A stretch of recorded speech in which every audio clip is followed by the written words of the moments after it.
what's your biggest lesson learned in real estate or finance? It's not timing the market, it's time in the market. Mm, Given a long enough amount of time and a good amount of research and not taking outsized risks that don't relate to your return profile you're trying to aim for, right? If you try to swing for a home run every time, you might get one or two, but you're going to be getting to where you want to go and winning games by hitting singles and doubles.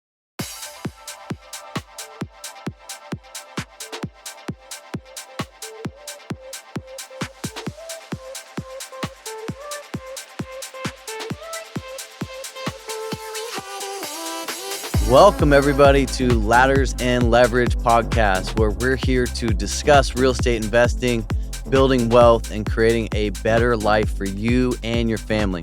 I'm Danny Lampert, alongside my wife, business partner, Marissa Buss. We have dedicated our lives to achieving financial freedom, and we want to do the same for you. So in each episode, you'll hear from real-world investor guests who have been handpicked to share their insights. Join us as we explore the strategies and habits needed to build wealth in real estate. I am really excited today to welcome Alex Perny. Alex Perny is a business development strategist with Advanta IRA, and he's the host of his own podcast, The Alternative Investing Advantage. Over the past decade, he has helped thousands of investors unlock the power of self-directed IRA accounts, investing in real estate, private equity, promissory notes, precious metals, and more. What makes Alex unique is his ability to take complex IRS rules and retirement account structures and explain them in a way that makes it clear, actionable, and easy to understand. Thank you for that, Alex. We appreciate that. And without further ado, Alex, welcome to the show. Thank you. I really appreciate y'all having me on here today. It's always a pleasure to get to connect on other people's shows since I do so much podcasting and webinar stuff myself. It's refreshing to not be the one hosting it for once. So I just get to sit back, relax, and enjoy the ride, right? Yeah. But I really, really do appreciate y'all having me on. It's been a pleasure working with you and your clients over the past so many years. And really looking forward to the conversation today. Absolutely. Yeah. And thank you for helping us with our endeavors. And it's really been such a seamless operation working with you when we send you our clients to do self-directed IRAs for our investments. So thank you so much. This episode, Marissa and I were talking about it, and it's something that Marissa was even saying how excited we are to discuss this. Yeah. And I was saying, I'm like, this is like one of those things that I like love to geek out on. And I feel like a lot of people are like, wait, what are you talking about, Marissa? And I'm like, no, this is really cool. You can invest through your IRA into our buildings. And people don't know that. And I just feel like it's a really exciting way for them to diversify their portfolio that they don't even realize exists. So super cool. Excited to have you on here and look forward to, let's dive into it. So we'll get started. So Alex, why don't you start with your background and how you got into the self-directed IRA space? Yeah, it's always a good place to start at the beginning, right? And it's an interesting, if albeit maybe a little bit of a kind of a head, just like really it was just like that, like the story that you hear from everyone. But so I went to school down here in the Tampa area, Florida, small private school, right on the water. Wonder why I went there. Called Eckerd College. Got my degree in business and finance.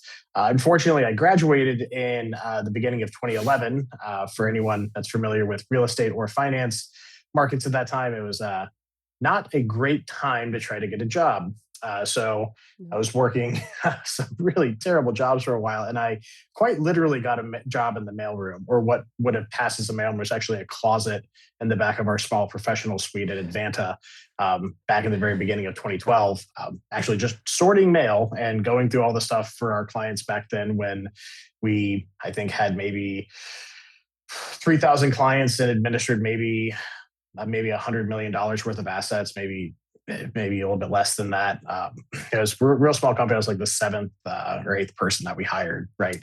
Wow. And got kind of the itch for it. I was like, sweet, at least I got like somewhere where I can like use my degree. And of course, a tale as old as time with anyone, I didn't use a thing I learned in college to do this, with the exception of kind of my understanding of general accounting principles and like how, banking worked, right? But, that could have been one class or maybe two, and that's all I needed. But from there, I just kind of kept sticking at it. For the first half of my career, I really enjoyed, I was, from about 2013 is when I kind of stop having open mail so much. I got to start actually managing client investments. And it was a real cool time back then to be in real estate and private equities, from 2013 to about 2017. Just seeing all sorts of interesting stuff happen in the markets. Directly, I had a hand in almost. I did the math on this once, and I, don't know can't remember the exact number, but about $400 million worth of capital deployment that I had direct hand in for clients. Wow. Spanning everything from commercial real estate projects to single family homes to buying REOs off of bankrolls from the great financial crash, getting some of those back out and rented.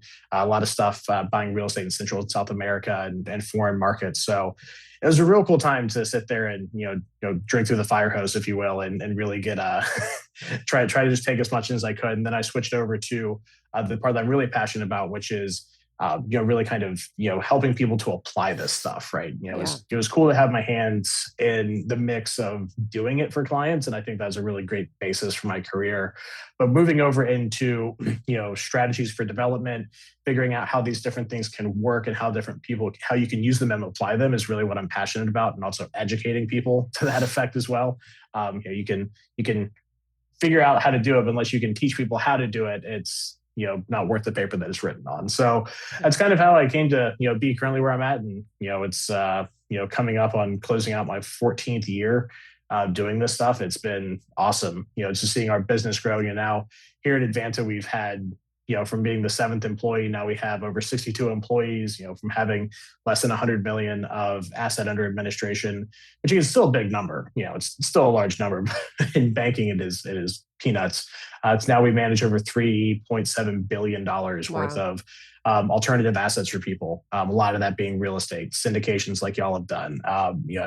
Seeing this stuff grow and become adopted has been really awesome, and something I'm really passionate about. So happy to come on and help teach people more about the good word about using these kind of structures that it's like, it's not just your dad's IRA, it's not just your parents or your grandparents. This stuff is really cool when you dig in and start taking control of it.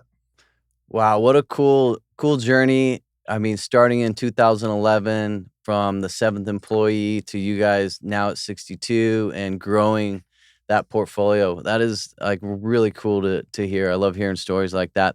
So for our listeners that might be new to this, I mean, what exactly is a self-directed IRA, and how does it differ from your traditional, IRA, Roth IRA?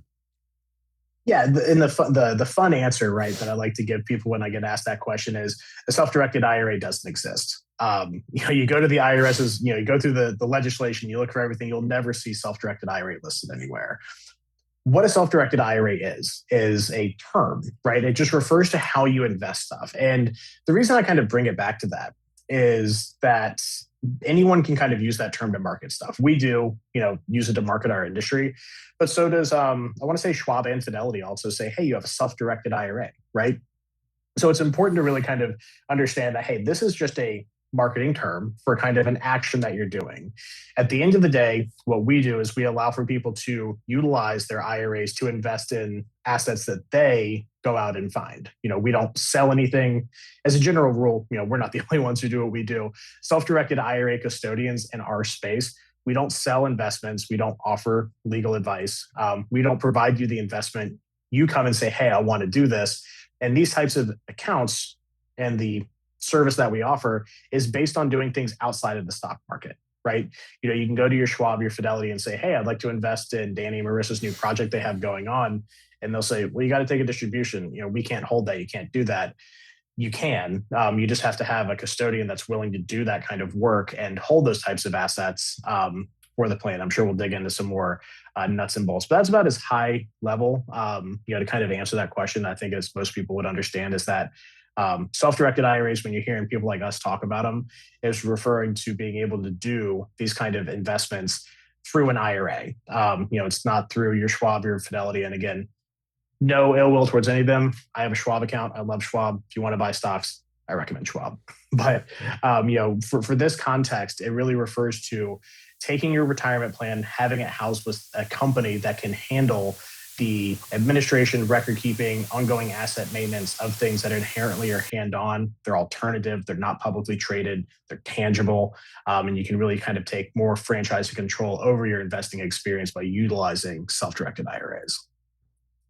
Yeah, what a great explanation for that. I know it took me a long time to really dive in and understand, but once I got the basics, I mean, it is such a great tool that you can use to diversify, your retirement account. And so what would be the process of how an investor would use, let's say they have an IRA, how would they use the funds to participate in a syndication? Let's say they want to invest in a GeoLiv, the upcoming deal that we have. Yeah, absolutely. I think it's good to start a little bit farther back and then kind of branch into that question. The first thing to really understand for people is what kind of accounts can you self-direct, right? Because you hear self-directed Yeah. IRA and people just think IRA. And a lot of people think you have to have it done in a Roth, which Roths are awesome, right? But they're not for everyone. Sometimes people need tax deductions, right? Or you have a lot of money scrolled away in an old 401k. It's important to understand where this stuff starts. Like, what's the genesis of what kind of accounts can be self-directed? So you can self-direct a traditional IRA. You can self-direct a Roth IRA. You can roll over funds from your old 401k. Sometimes, again, more often no than yes, you can sometimes roll over funds from an existing 401k. Any other IRA you have, you can also self-direct HSA plans. I self-direct my own HSA plan, hoping to buy some private bank stock in mine here coming up. I have a CPA that owns 7 rental properties in his HSA. You can self-direct HSAs. If you're a small business owner, self-employed, you can do your own 401k, SEP IRAs, simple IRAs. And it's an expansive list, but the reason I kind of say that is to understand that just because maybe you don't have an IRA right now doesn't mean you can't do this. The best thing to understand is that any type of retirement plan typically will qualify to do this. So that's kind of the baseline. Understanding, hey, I'd like to do this. What kind of accounts can be used for that? Then from there, basically the process to kind of get it started, it's as simple as just connecting with someone like me, walk through the process, get the account established. We work on getting the funds rolled over and transferred. And again, any of those movements of cash are non-taxable. Sometimes they're not even reportable to the IRS. There's no penalties. So moving from, let's say, your Schwab Fidelity, from your Vanguard old 401k, any of those things, there's no taxes due for that. So no penalties. You're just shifting from one type of tax shelter to another and electing to do a different type of investment. And again, all the benefits that you got from those plans are going to be intact by going through the IRA as well. So, just like you buy stock in Tesla, Microsoft, IBM, pay no taxes when you sell it, same kind of thing happens here. So that's kind of the baseline of where we get to saying, hey, look, I got this IRA. How do we get it invested into something like GeoLiv? And once the account's open, it's a pretty simple process. We connect at the Advanta side, your account manager here, we connect with the provider, in this case, Danny Marissa, who's handling the documents on that side. We go through all the subscription documents, make sure all the IRA stuff is properly titled on that. We do that for you, then basically send you a DocuSign, couple forms in there to complete, click through, sign it, approve everything. We'll then execute it. Once the funds arrive, we push it back out to the provider.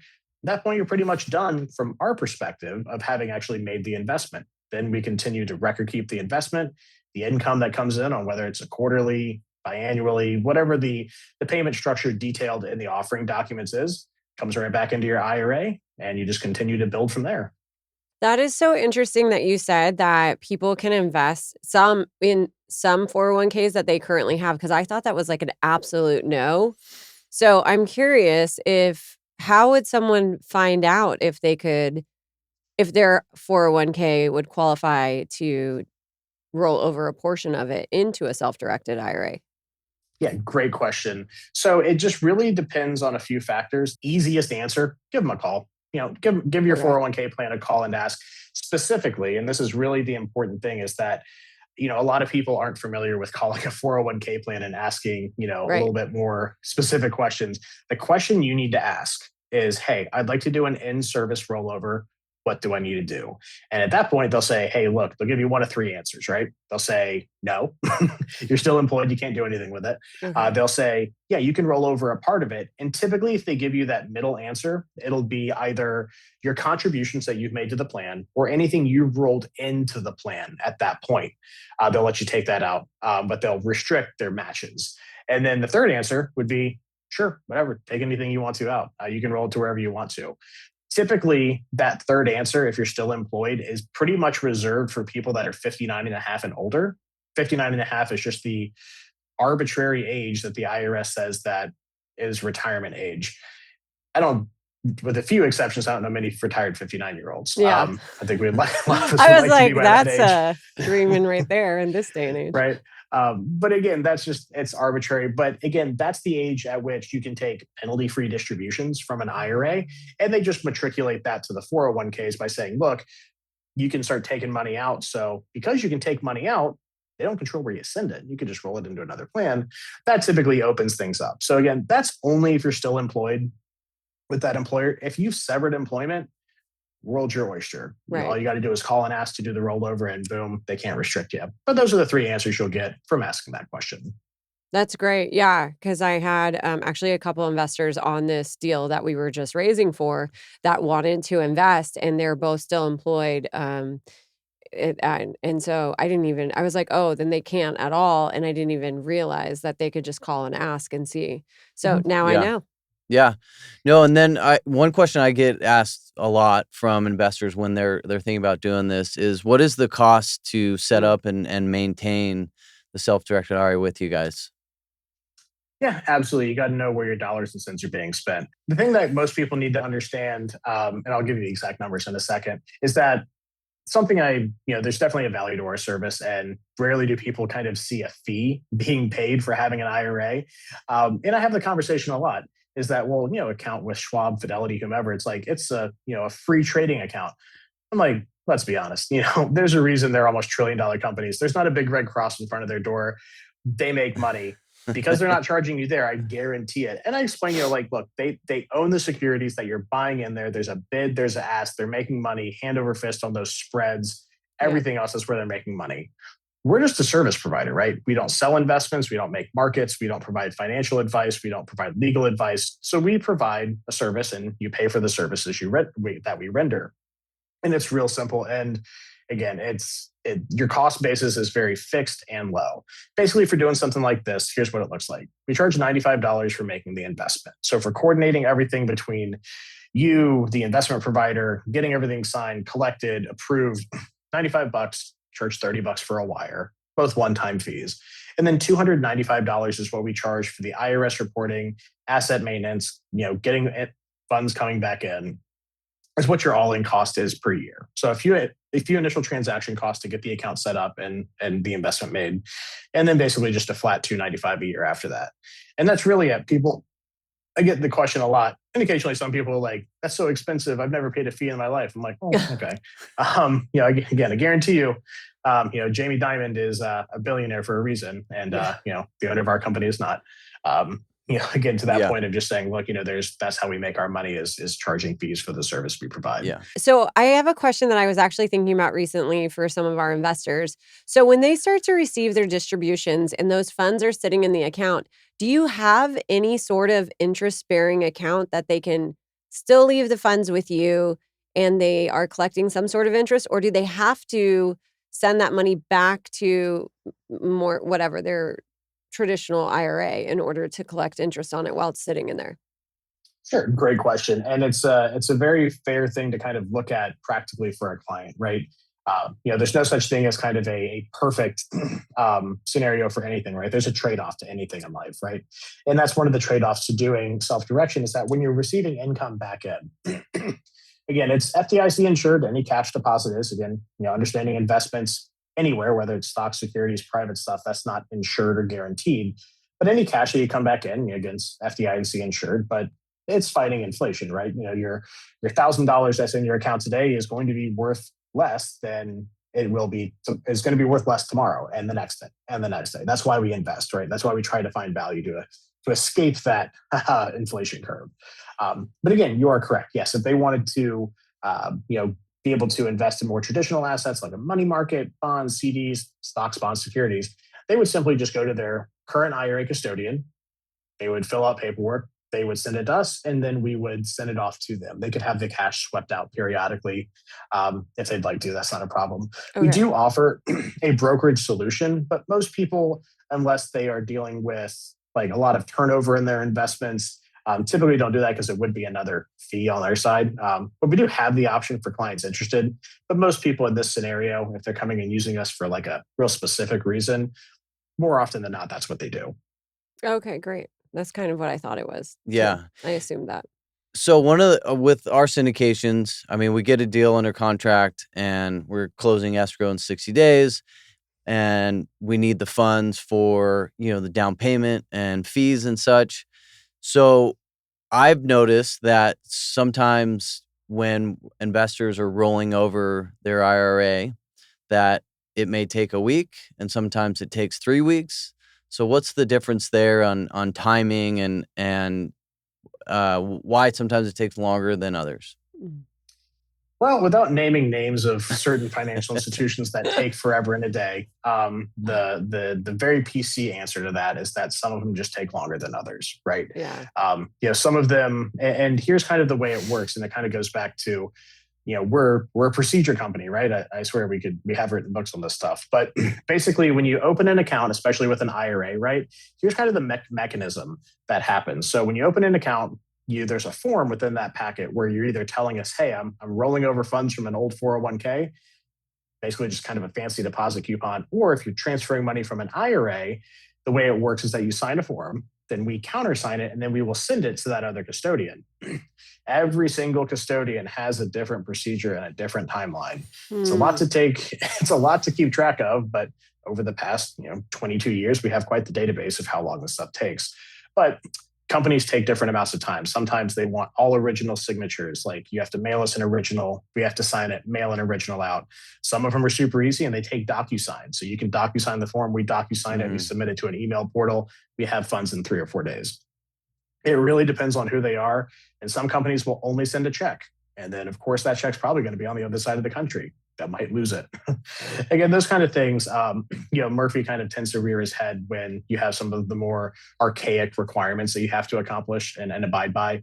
But at the end of the day, those processes just kind of take how long they take. And unfortunately, it's hard to give an answer that fits everyone. But the nice thing is that because we've been doing it so long and we have such a robust database, we can set a pretty accurate expectation with you as the client, with the investment provider to say, hey, look, these 5 different clients, okay, we got cash in, y'all can actually get stuff done.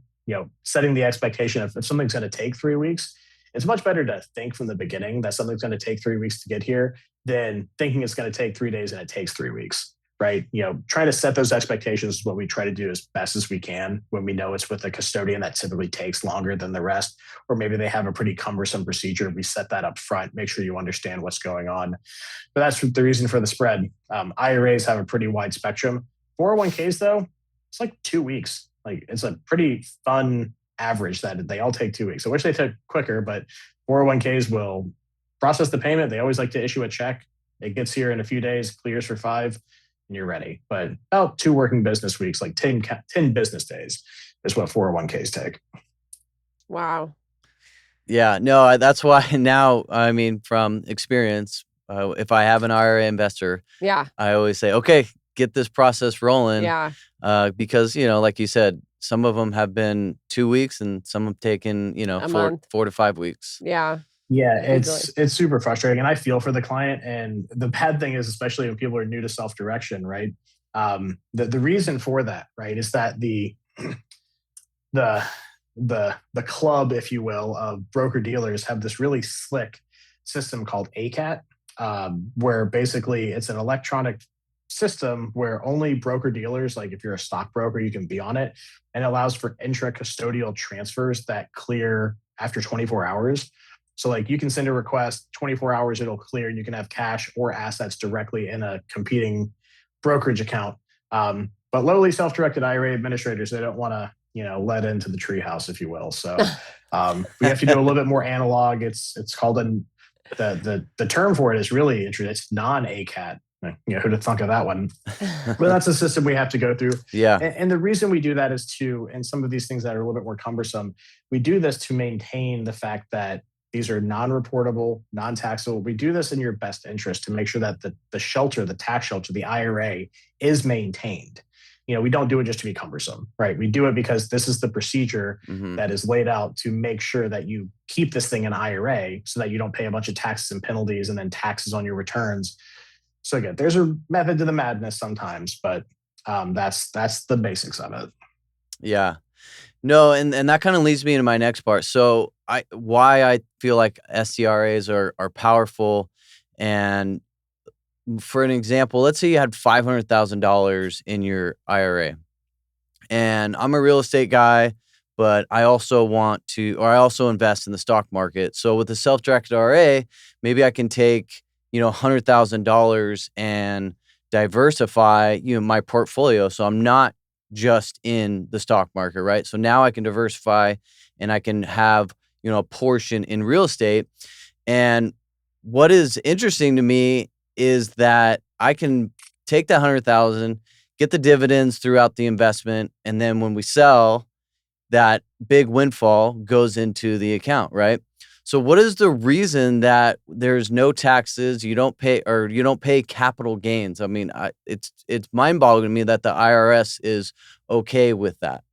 What's the reason? Well, the reason, there's a few different ways to play that question out. The policy nerd in me would say, well, the reason is, back in 1974, we had some astute representatives and senators that said we need to overhaul our pension program, right?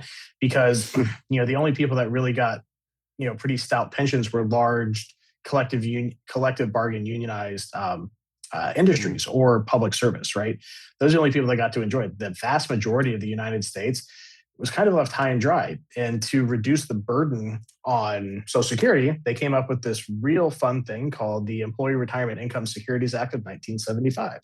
So they passed it, and it created the traditional IRA. It also created the 401k as we know and love it. So it gave a lot more franchise to the private sector to be able to develop pensions and let people grow and reduce the burden on Social Security. We've been trying to reduce that burden for 50 years now. And some things work, some things haven't. But anyways, that's where it kind of grew out of, is that saying, look, we're going to give people the ability to lock up money until they're able to retire. And then because they're locking it up and they can't touch it, you're not going to pay taxes on any of the investments that you're making in there. We're going to tax you on the back end, right? So you're going to be able to grow this. You're not paying any taxes, but we're going to get, the IRS is going to get their nut when you retire, when you start taking money out of it and it's taxed. And you're also going to get that benefit of having that compounded growth within a tax-free environment. And that's just where it kind of came from, was a need to reduce the burden on Social Security and also expand, quasi pension benefits to a larger part of the population. And it's grown over the years, right? You have in the late 90s and 97, Senator Roth, know and love him, write his family a thank you card for what he did and push through legislation to have after-tax retirement plans saying, hey, look, we're going to tax you up front, but nothing on the back end and still give you that tax-free growth vessel. We also have, Roth 401ks, then we have like SEPA IRAs and stuff. But again, not to get into the weeds of all the cool stuff that's come since then, but that's why. It kind of goes back into the 70s is a need for that and the policies that came out of that. And that was, the thing that they came up with was saying, hey, look, we're giving you a tax deduction going in.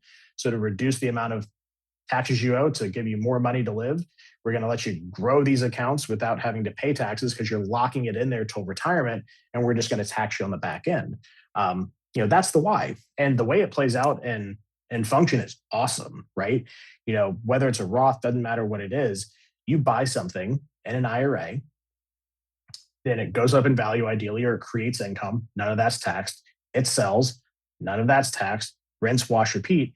And you get to take advantage of that awesome compounding effect of being invested in a tax-free environment. And it just, again, you really start to pour some gasoline on that fire when you can do that. You can certainly have compounding interest effects in different other types of taxable vehicles or things that are a little bit more cumbersome to get tax advantage with. But if no one's ever played with a compounding interest calculator, I recommend you go do it. Plug in $50,000 compounding at an 8% zero tax rate environment for 20 years. And again, remember, it's not timing the market, it's time in the market. So the longer you do this stuff, you can take advantage of that. And again, giving a long enough amount of time, like you can be real successful with it. You got to be smart. You can't just be like, hey, I'm doing whatever I want to, but make sound investments and, be in it for long enough without having to pay taxes on the stuff. And it will most likely, really, really start to see some benefits from doing that. Yeah, I would say, I mean, out of our investor pool, about 20 to 30% of our investors use self-directed IRA. Yeah, for sure. Well, because I think too, like for your W-2 employee, people who don't have other passive income for the K-1 losses, so they can't really use them. And then maybe they've job hopped, which is pretty normal in corporate America today. So they generally have a 401k left over from a previous job and that they usually roll over, or it's still sitting with that job and that provider of that 401k. And so it's great because then they can roll that over and they can't use a K-1 loss anyways. So it's, but then they get to not have to pay capital gains when we sell or any capital gains on any of the distributions.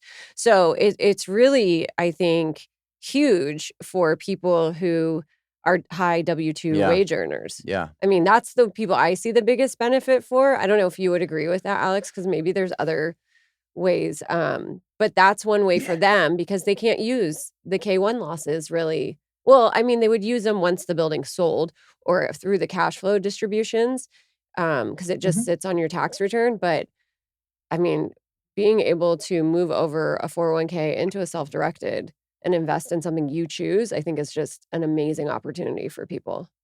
Yeah, I mean, there's benefits to the whole vertical of the population. And again, self-directed IRAs aren't for everyone, and not every investment's for everyone. But I'd wager to bet, that if people are tuning into your show and they're interested in this kind of stuff, that we're probably speaking to the right crowd. Right. But again, it really kind of depends on what you're doing. The benefits, because real estate's not the only type of investment that you can do. And again, we're focusing on it here. But again, if it's not a publicly traded stock, bond, or mutual fund, you can do it. But I would say, the vast majority of our AUM here at Advanta is real estate or real estate adjacent, probably to the tune of like 70% of our total asset administration is that. And what people, really kind of need to take away from this is that, so often we've just kind of, to the beginning statement, right? This is not your dad's IRA. It's not your grandfather's IRA. Although I guess by my last kind of thought process, them coming out of the 70s, it may very well be. But again, banks have a vested interest in selling products, right?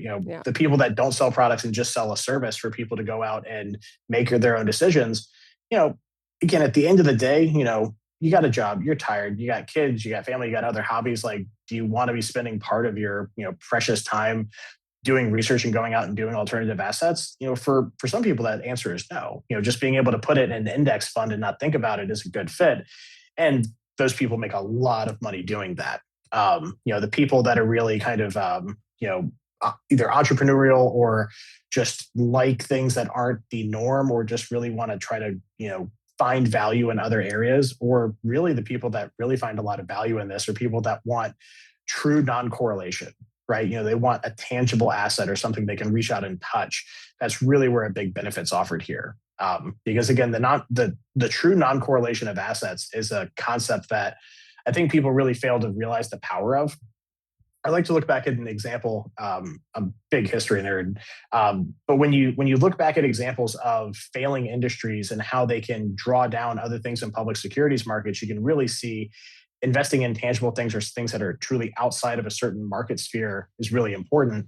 Let's look back to Enron, right? Early 2000s, kind of a precursor to the dot-com bubble, but you have Enron, one of the largest companies in the United States, one of the largest private employers in the United States behind places like Walmart. They go bankrupt, right? They cease to exist. They're in the energy brokerage sector, right? Their bankruptcy drew down stocks like Coca-Cola, right? Like, there's two things that are two more divergent. I can't think of them. You let me know. But it had the effect of a cooling effect of an entire market, right? That's crazy to me. The fact that, corporate malfeasance and fraud in the energy sector can draw down my Diet Coke price. Again, it's crazy talk to me. Yeah. But when you look at investing in things like real estate, where you invest in tangible assets, you have the ability to be a little more price point agnostic. You can invest for cash flow. You can invest in something that's tangible. And that's really kind of, some of the benefits is to be able to, get a diversification play outside of a public market that can have that kind of, that value corollary between two completely different industries still have an effect on each other, still have a cause and effect on each other when it comes to share price. Yeah, I mean, I would think if you looked at like the 2008 and just the stock market versus multifamily values, and if Mhm. you had been able to be diversified into a self-directed IRA in multifamily while your stock portfolio is just crashing, I mean, that multifamily definitely outperformed. Not all industries of commercial real estate, I won't say Mhm. outperformed. Like, obviously in COVID, you had huge losses in retail and shopping centers and office space. But I Mhm. think multifamily for one asset class of commercial real estate definitely holds pretty true and strong through recessions. And so if you are seeing a loss in your stock portfolio, you're being offset then by your multifamily diversification. So I Yeah. have to ask, I'm curious about the other 30% of investments. What are they investing in that's not real estate through their self-directed IRAs? I have to know. Oh, it's all fun stuff. I'll give Yeah, you some that's of the what I real had a crazy ones feeling. I've seen over the years. But it's super varied, right? I mean, the high level ones, real estate, and I say real estate adjacent because it's Yeah. not just single family; it's limited partnerships, people investing in debt funds, people lending mortgages, people buying single family, people doing options, all that kind of stuff. We'll call that real estate. The other stuff, um, you know, right now, precious metals is pretty popular, like buying tangible, physical precious metals. Silver and gold are right now. I don't know if silver hit an all-time high today, but gold is still, every time it goes up, it's setting a new record, quite literally, for its price being almost $4,000 an ounce. And silver is flirting with 50. I think it's like 47.9, maybe 48 right now. So again, silver, precious metals, interesting for geopolitical strife and inflationary concerns. So that's that. Cryptocurrency is another one. You have foreign exchange trading, different type of offshore investing. So investing in offshore bank accounts, whether it's through places like Switzerland or Liechtenstein, to be able to take advantage of different European markets, things in other countries as well, whether it's real estate or private equities. Places like Portugal, not so much Israel right now, just because of everything happening there. There's the markets are kind of taking that into account, but that's kind of a lot of the cool stuff that I deal with a lot. I deal a lot with the European markets and some of those more kind of fringe bad word, but just a little bit more of the interesting kind of like foreign exchange markets. But that's all well and cool, and it's sexy and fun to say that stuff. But some of the cool stuff that I've seen over the years, where I was just like, you can make money on that. Yeah. I'll give you a few of those. So, had a gentleman who was buying his niche. He lived in Brooklyn, and he would go and buy burial plots. Right, he would go in and buy these things, and then he would sell burial crypts. Buy and sell them. That Through was a pretty his cool one. retirement Through his portfolio. retirement plan. Wow. Had another guy. So certain states, their liquor licenses are titled, right? They're not just kind of an issued permit. Florida's one of those states. A few in the Northeast, they're all over the place. Sometimes you can buy a liquor license and your ownership of that liquor license is transferable. So you could buy a liquor license and essentially rent it to an operator, or you can actually encumber them with a UC, a Uniform Commercial Code lien filing, and lend someone money to either pay a fee or say, hey, if you don't pay me, instead of foreclosing on real estate, maybe they don't own the building, you could foreclose their liquor license and they go out of business. So I saw a guy did a ton of that stuff. That was pretty cool. And then the ones that always kind of float to the top around the office that people ask and we get thrown out a lot. There was a guy who was investing in the genetic material of bulls. So however PC What? you want to say that. So you need to breed a bull. How do things get pregnant. He was investing in the genetic material of the male bull to create So more bulls. so literally There's a lot bull of money in sperm. that. He was Full investing sperm. in bull Yeah. sperm. That is And so wild. there's a lot of money in that one. I knew animal breeding's expensive. I mean, think about racehorses, right? I never Yeah. thought bulls would be a commodity to invest in. But you want to talk about some expensive stuff. I mean, like ounce for ounce, I mean, that's more valuable than gold. Oh my gosh. God. Look at this. We could sell with my IRA. Once we sell, then we can invest in bull sperm or Yeah. burial plots or liquor license. Yeah. Can you We got a whole new can you send us diversification. the information with your bull sperm investor? Oh my Yeah, gosh. that was a fun one.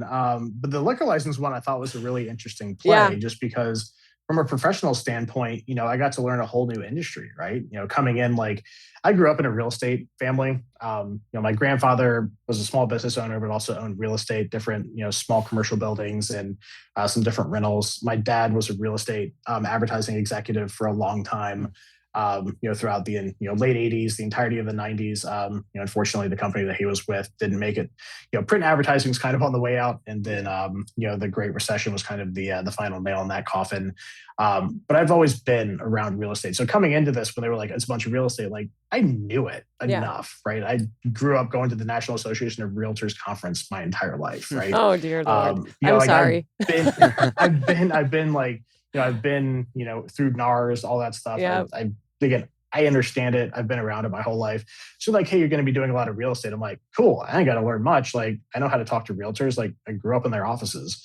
Yeah. But the other stuff, I was just like, what? Like, getting to learn that you can like buy a liquor license and then you can also write a loan agreement to foreclose on one with someone. Like, the fact that you could write a promissory note to someone for real estate, and instead of an interest rate, you bake in like a profit sharing to it. So like you get to participate in the equity on the debt side of things. Like, that was really cool to watch when that was really a popular option through like the rehab fix and flip era of like 2015 to like the end of 18. Like, it's getting to see these market trends and how investors get creative with the markets they're in has been probably the coolest thing to see.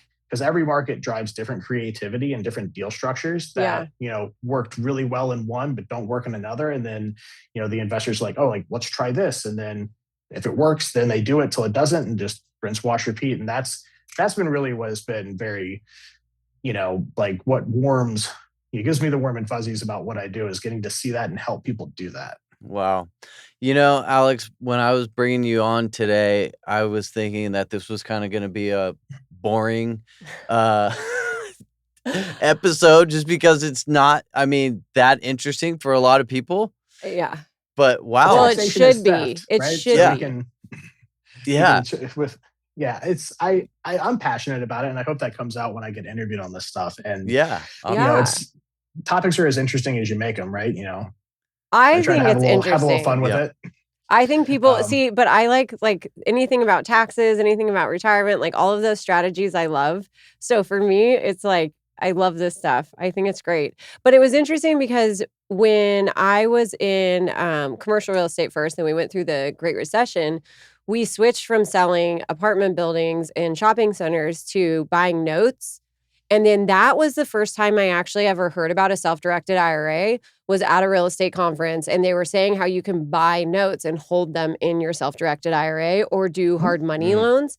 And I didn't know about the syndications until we started getting into syndications, and Vinny recommended you, Vinny Chopra. And so I was like, oh, this is so interesting, how many different things that you can hold in this, and just to make yourself a little bit more risk adverse with your retirement. I just think it's so important for people to realize that you don't have to just invest in, the S&P 500. Yeah. I think that's like the biggest takeaway for our investors listening to this, is that, there is many different ways, and we learned quite a few more today. But I do want to ask, though, before we get into our final five, one last question. What is a common mistake that investors, should be aware of when using their SDIRA? Not asking enough questions. The profile for what everyone needs is a little bit different. right? And especially in, if self-direction is new to you, understanding what we do and what we don't do, right? Understanding who you need to ask the question to. Don't, just like with anything, like if anything's new, don't make an assumption, right? Mm. It's never be afraid to ask a question. And if someone's not going to give you an answer in an acceptable manner, politely, and again, I don't mind answering the same question 2, 5, 6, 10. There's a limit, but like ask as many times as you need to, Yep. right? I would much rather you like be a little bit overbearing in how many questions you ask to get a good basis of understanding about what you're doing, so you don't have a problem in the future. Then there'd be a huge problem. You didn't understand something, you didn't feel like something was explained. So I try to encourage people, and I try to be be the change I want to see in the world, right? Ask questions, get answers, feel comfortable with it, because when you're taking on this much responsibility, right? Whether it's due diligence, a new format of like administering your retirement, right? Like, I would imagine probably no one in your peer group's done this, so you don't have them. No. Like, you got to No. rely on the people providing the Yeah. investment, your custodian. So again, like, a lot of us, get, a little bit of paralysis when it comes to, asking questions and being open like that. But don't be, right? Especially in real estate and these kind of investments. If it's your first foray into real estate, we're friendly, right? We're a talkative bunch. The real estate crowd is, if anything, but not quiet. Like, more often than not, people in real estate want to see you do well. And you just got to ask the questions, right? Yeah. Yeah, I Ask the have to questions, say, ask the questions. Alex, I have to say, everyone I have referred to you has had nothing but good things to say about you, and you have always been easy to get a hold of. You have given them so much attention, and I really appreciate it, because this is a whole new concept for every single person who Yeah. has invested with. 100%. None of them have been like, oh yeah, I already have my self-directed IRA, no problem. Yeah. They have all needed to understand the process, and you have been amazing with them, and I really appreciate Yeah. that. Well, I really appreciate that. I definitely, I try to operate with the philosophy of, give a damn, right? I think, we sometimes in industry, that gets lost sight of in a lot of the interaction people have with a lot of service providers, right? More often than not, things are sterile. You get turned over to a call center where you're punching 5. It's like, oh, well, ask your web chat box. Like, especially with new stuff, just taking the time to care that people, don't know this stuff and to try to explain it is the position I try to come from. So to hear that from you or any client, again, if that's all I get out of it, besides a paycheck, that's the next most important thing is that, I feel clients feel heard and understood and respected. Yeah. Yes, thank you. No, we appreciate you. I mean, you've done such a great job for us, so thank you for that. I mean, including myself, you've educated me in being able to explain the basics of it, and then I turn them over to you so they can really understand it. So our final 5, just some quick fire questions here. What is one book that made an impact on your life or career? Let's see. It's I saw this question when you sent it over there, and there's a few different directions to go to it, but I would say, when it comes to the professional stuff, like I actually, this not hyperbole, I read tax law, right? I read love the it. stuff I love it. that no one else does. Like, I read tax legislation, and I find it, not as interesting as fiction, but like I do read that. There's people say no one reads that stuff. I do. And again, it helps me to be able to educate people and demystify some of this stuff in a way that's digestible and understandable, right? Because at the end of the day, I could tell you a million things, and if you don't understand it, did it really work? But I would say probably the book that had the biggest impact on my life would probably have to be going back into The Catcher in the Rye. Right. It was probably the first book I ever picked up and actually wore out copies of. And just kind of the, growing up in the South and being kind of, everything's kind of a little bit rigid, like, understanding that, there's a character out there in Holden Caulfield that's, for all of his faults, and he had a bunch in that book, getting beaten up by his date's partner, if you will. Maybe not the best look, but just kind of, something that kind of opened my eyes to other things. It's really kind of what got me into reading, got me into like thinking about things a little bit differently in my life. So I'd have to kind of credit J.D. Salinger and that seminal piece of work with open my eyes up to new stuff.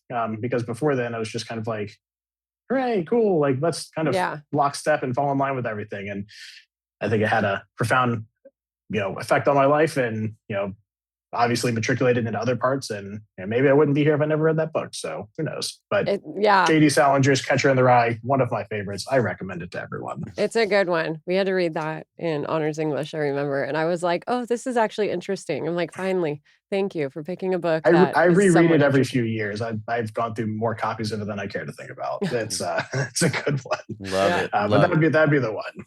What is one habit that's helped you succeed? I would say the big one that I think of, and I try to really kind of, habit or philosophy, right, is not attributing to malice, but it can be attributed to ignorance. Trying to always see that more often than not in life that, you're going to run into either problems or people. And more often than not, anger is not the root of it. It can typically be boiled down to a lack of understanding or ignorance. And again, you can broaden that up a lot, but again, that's where I try to do it. I try to be pretty easygoing. It's what's affecting other things is not affecting my life. Is it taking the more relaxed approach to life is kind of what I encourage people, and that's kind of the principle that I try to apply to most things. Whether it's an angry client, someone angry at the grocery store, getting frustrated with something, realizing that has helped me a lot in life. That's great. I love that. Love it. What's your biggest lesson learned in real estate or finance? It's not timing the market, it's time in the market. Given a long enough amount of time and a good amount of research and not taking outsized risks that don't relate to your return profile you're trying to aim for, right? If you try to swing for a home run every time, you might get one or two, but you're going to be getting to where you want to go and winning games by hitting singles and doubles, right? Do enough of those and you will eventually get to where you want to go. The other thing is that if it sounds too good to be true, it is, and it is. Be wary of people talking about guaranteed returns that are by far and away higher than anything else out in the market. That's look at what happened to people like Bernie Madoff, right? Like things like that are too good to be true, even at the very top of the pyramid. Be realistic. We all want to make money, but again, you got to be in the market. You got to buy the lottery ticket to win the lottery, right? You got to be in it to win it. Time in the market, not timing the market. Yep. And that's probably a good one, I think, probably for most people. Yeah, that is great advice. If you could give your younger self one piece of advice, what would it be? Besides the sage one of talk less and listen more. I don't know, I like talking. That's me. I feel you. Talk less and listen. That's what my grandfather was really, really good at is, speaking half as much as he listens. But besides that, I think the easy ones, put down the beer, pick up a salad, get outside, touch grass, listen to other people. Don't take yourself too seriously. All those things would have saved me a lot of trouble in my 20s. I'm trying to live by a little bit of a maybe more relaxed ethos now that I'm getting this new camera on my iPad, really picking up the gray on my beard. You're starting to get a few gray hairs, starting to get a few less hairs on my head. So again, you only got one life to live. Don't take it too seriously. Yeah, I love that. I love it. And then how can our listeners connect with you? Oh, directly. I mean, you can reach me at APERNY, Alpha Papa Echo Romeo Nancy Yankee A Perny at advantaira.com. 727-754-9954 is my direct line. You can also go through our website, advantaira.com, touch base with me. I try to be as available as I possibly can for anything, but I do have normal business hours. So try to keep it East Coast time, Monday through Friday till 5 o'clock. If you do need something, you're a busy professional, I'm flexible. I can make something work after hours, but anytime I try to be as responsive as I can to emails, same day, phone calls, all that kind of stuff. Reach out, ask questions, even if you're not a client or it doesn't work out for you. Love to get you some good information. Love to connect with you. So again, Marissa, Danny, really appreciate you having me on your podcast here. It's great to see people starting these things. My podcast, we're almost at 200 episodes. It seems like yesterday. So I love people that want to get out there and educate and put out good content. So love what y'all are doing, and thanks for having me on as a guest. Yeah, thank you so much. We appreciate the partnership and continue success with your business, and we'll keep on referring our clients to you for sure. So thank you. Yeah. Thank No, you the so best much. compliment I can get, besides some of them that you give me today, is a referral. Right? If Yeah. I'm doing my job well enough for someone Yeah. else to feel comfortable enough to refer people to me, it means a lot. Yeah. And hopefully it shows in the service that we give. So really appreciate For sure. it. No, thank For you. sure. And thank you everybody for joining us on Ladders and Leverage. We will see you on the next episode.